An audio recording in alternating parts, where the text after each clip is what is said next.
जितना छोटा फॉर्मेट है और उसमें अगर आप डॉट बॉल करते हैं तो वो प्रेशर क्रिएट। পাকিস্তানের সুপার লিগ পিএসএল এ লাহোর কালান্দার্সের হয়ে ম্যান অব দ্য ম্যাচ হয়ে সংবাদ মাধ্যমে এসে রিশাদ হোসেনকে নিয়ে কেমন দুর্দান্ত সুসংবাদ দিলেন সালমান মির্জা, যা শুনে রীতিমতোই অবাক হয়ে গিয়েছিল গ্যালারিতে বসে থাকা সকল সুন্দরী নারী ভক্ত সমর্থকরা। হ্যাঁ দর্শক, তার ওই বিস্তারিত জানতে ভিডিওটি না টেনে শেষ পর্যন্তই দেখতে থাকুন। ইতিমধ্যেই পাকিস্তানি সুপার লিগ পিএসএল এর আসরে শেষ, আর সেখানে যেন আবারও নিজের দল লাহোর কালান্দার্সের হয়ে আজ মাঠে খেলতে নেমেছিলেন বাংলাদেশের একমাত্র লেগি অলরাউন্ডার খ্যাত রিশাদ হোসেন।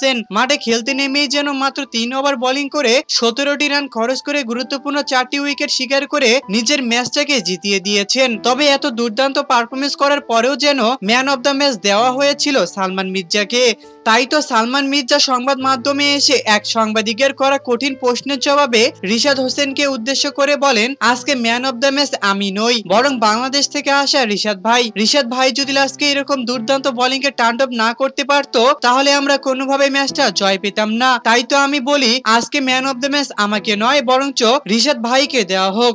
তো দর্শক, পাকিস্তানি সুপার লিগ পিএসএল এ লাহোর কালান্দার্সের হয়ে সালমান মির্জার মুখে রিশাদ হোসেনকে নিয়ে এমন দুর্দান্ত কথাবার্তা আপনাদের কাছে কেমন লেগেছে তা অবশ্যই আমাদেরকে কমেন্ট করে জানাতে একদমই ভুলবেন না। ধন্যবাদ সবাইকে এতক্ষণ আমাদের সাথেই থাকার জন্য।